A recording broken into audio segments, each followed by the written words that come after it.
अस्सलामुअलैकुम welcome to एमराद। दोस्तों, दो अहम चीज़ों पर बात करने जा रहे हैं। पहला हम बात करेंगे अफ़गानिस्तान और पाकिस्तान की सिचुएशन को लेकर, जिसमें चाइना ने इंटरफेयर किया है और चाइना ने अफ़गान तालिबान को एक काफ़ी कड़ी किस्म की तनबीह की है। उसके बाद अफ़गान तालिबान पर काफ़ी ज़्यादा प्रेशर भी देखने में आया है। उसके बाद हम बात करेंगे एक बॉलीवुड मूवी के हवाले से, जिसमें एक नई किस्म का F-16 दरियाफ्त हुआ है और अभी तक इस F-16 का पाकिस्तान एयरफोर्स को भी नहीं पता था।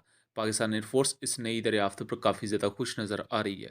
रिसेंटली कुछ होने वाली डेवलपमेंट से हम सब जानते हैं कि अफ़गानिस्तान और पाकिस्तान के दरमियान हालात कुछ डिटीरियोरेट हुए थे। हुआ कुछ यूँ था कि 6 दिसंबर को पाकिस्तान ने तोरखम बॉर्डर पर एक वेलकम टू पाकिस्तान का गुडविल जेस्चर के तौर पर बोर्ड लगाने का फ़ैसला किया था। अफ़गान तालिबान ने इस फैसले को अपोज़ किया और उन्होंने पाकिस्तानी अथॉरिटीज़ को जब रोकने की कोशिश की, तो फिर पाकिस्तानी अथॉरिटीज़ ने तोरखम बॉर्डर को 12 से ज़्यादा घंटों के लिए बंद कर दिया था। इस तोरखम बॉर्डर पर ज़्यादातर कोयला जो पाकिस्तान की तरफ से अफ़गानिस्तान की तरफ बरामद किया जाता है, उसके बाद फूड से रिलेटेड आइटम्स होती हैं और बहुत से दूसरा सामान होता है, जिसकी ट्रेड तोरखम बॉर्डर से होती है। तोरखम बॉर्डर ना सिर्फ पाकिस्तान और अफ़गानिस्तान के लिए अहम होता है, बल्कि इससे आगे ईरान और सेंट्रल एशिया की कंट्रीज़ के लिए भी अहम है। यहाँ देखने में ये आता है कि 12 घंटे के बाद इस्मतुल्लाह याकूब, जो कि अफ़गानिस्तान की तरफ से इस मामले को उन्होंने टेकअप किया, उन्होंने पाकिस्तानी अथॉरिटीज़ के साथ बातचीत की। फिर खुद उनका बयान भी आता है कि हमने जो किया है हम उसे बेहतर करने की कोशिश करेंगे और हम पाकिस्तानी अथॉरिटीज़ के साथ मुज़ाकरात कर रहे हैं। इसको ट्रिब्यून ने रिपोर्ट भी किया और अपनी जो मैंने पिछली वीडियोज़ बनाई हैं इस चैनल पर भी और दूसरे चैनल पर, मैंने कंप्लीटली इस पूरे के पूरे सिनेरियो को बयान किया हुआ है। उसका लिंक डिस्क्रिप्शन में दे देता हूँ। हमारे उस चैनल को ज़रूर सब्सक्राइब कर लीजिएगा। अब इन तमाम चीज़ों के चलते चाइना भी मैदान में आया है। चाइना ने तालिबान को तनबीह की है कि आपको अपनी जो मौजूदा सूरत हाल है और अपनी मौजूदा जो रविश है, उसको ठीक करना होगा। इसके लिए आपको रिफ़ॉर्म्स करने होंगे। अगर आप रिफ़ॉर्म्स नहीं करेंगे, तो कोई मुल्क भी आपको रिकॉग्नाइज़ नहीं करेगा, यानी कि अफ़गान तालिबान को रिकॉग्निशन दुनिया में नहीं मिलेगी। और चाइना की तरफ से ये बयान आना पाकिस्तान के उस मौक़िफ़ की तायद भी है, बिकॉज़ पाकिस्तान जस्ट एक वेलकम बोर्ड लगा रहा था और उस पर तालिबान ने बिला वजह का झगड़ा किया।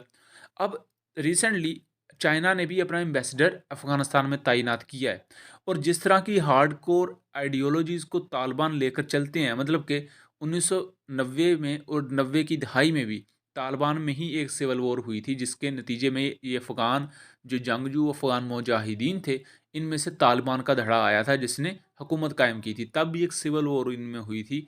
सो एक ट्रैक रिकॉर्ड है कि यहाँ मुज़ाकरात वाली बात कम ही होती है।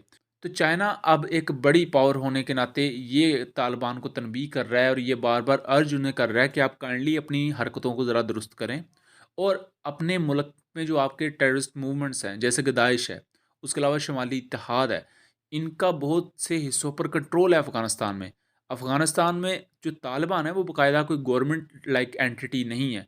वो एक मिलिशिया टाइप एंटिटी है कि जो अपनी ज़र ताकत की बेस पर समझते हैं कि हम पूरे मुल्क को अपने अंडर रखेंगे। सो मुल्क इस तरह नहीं चलते।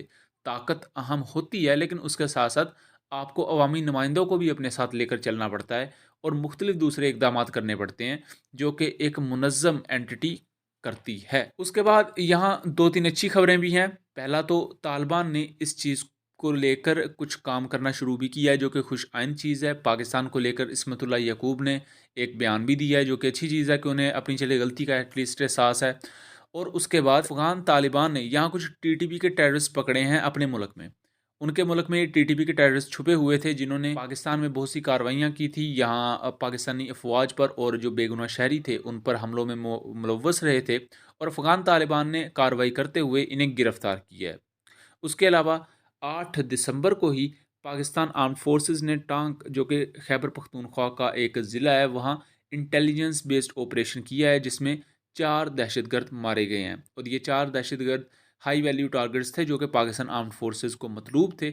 उस आईबीओ से रिलेटेड जो सबूत और तस्वीर हैं, उनका लिंक मैं डिस्क्रिप्शन में दे देता हूँ। आप लोग उस पर क्लिक करेंगे तो जो टेररिस्ट मारे गए हैं, उनकी तस्वीर आपके सामने आ जाएंगी। तो अब हम अपने दूसरे टॉपिक की तरफ आ जाते हैं। रिसेंटली इंडियन बॉलीवुड बहुत जल्द एक मूवी रिलीज़ करने जा रही है, फाइटर जिसका नाम है। फाइटर मूवी सिद्धार्थ आनंद ने डायरेक्ट आई थिंक की है और उसमें ऋतिक रोशन जैसे करैक्टर्स मौजूद है। ऋतिक रोशन, दीपिका पादुकोण, ये वो। एंड इस मूवी में दिखाया ये गया है कि बालाकोट स्ट्राइक जब हुई थी, जब इंडिया ने पाकिस्तान के बालाकोट के एरिया में बॉम्ब गिराए थे 26 फरवरी 2019 19 में।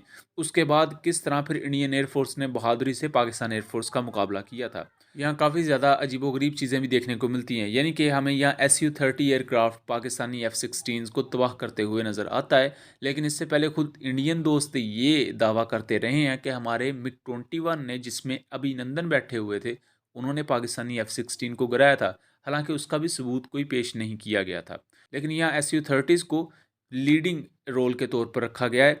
और यहाँ एक नई किस्म का F-16 भी दरियाफ्त हुआ है, जिसने सेंटा क्लॉज जैसी, जिसकी पूरी की पूरी हालत है, इसकी नोज़ कोन आपको रेड नज़र आएगी और बाकी पूरा F-16 सब्ज़ रंग का है, ताकि सबको पता चले कि यह पाकिस्तान का ही है। और इस तरह की अजीब व गरीब किस्म की पेंटिंग स्कीम देखकर दुनिया की तमाम एयर फोर्सेस सर पकड़ के बैठ गई हैं। इसमें एक और ज़बरदस्त सीन भी है, जिसमें पाकिस्तानी जेट्स इंडियन SU-30 को शॉट डाउन कर रहे हैं, लेकिन उसके बाद दिखाया ये जाएगा कि जो पायलट हैं इंडियन एयरफोर्स के, वो बहुत बहादुरी से पाकिस्तान में कमांडो एक्शन करते हुए फरार हो जाएंगे। लेकिन खैर, इस नई किस्म के F-16 को देखकर सब बहुत ज़्यादा सरप्राइज्ड हैं। इस सुर्ख नोज कोन वाला F-16 को देखकर बहुत से लोगों को शायद तोते की या सेंटा क्लॉज की याद आ जाए, लेकिन इस नई दरियाफ्त पर खुद पाकिस्तान एयरफोर्स भी हैरान परेशान बेआबान और बागबान है। आपका इन चीज़ों के बारे में क्या ख्याल है? अपनी आरा से ज़रूर आगाह कीजिएगा। मिलेंगे अगली वीडियो में, तब तक के लिए अल्लाह हाफिज़।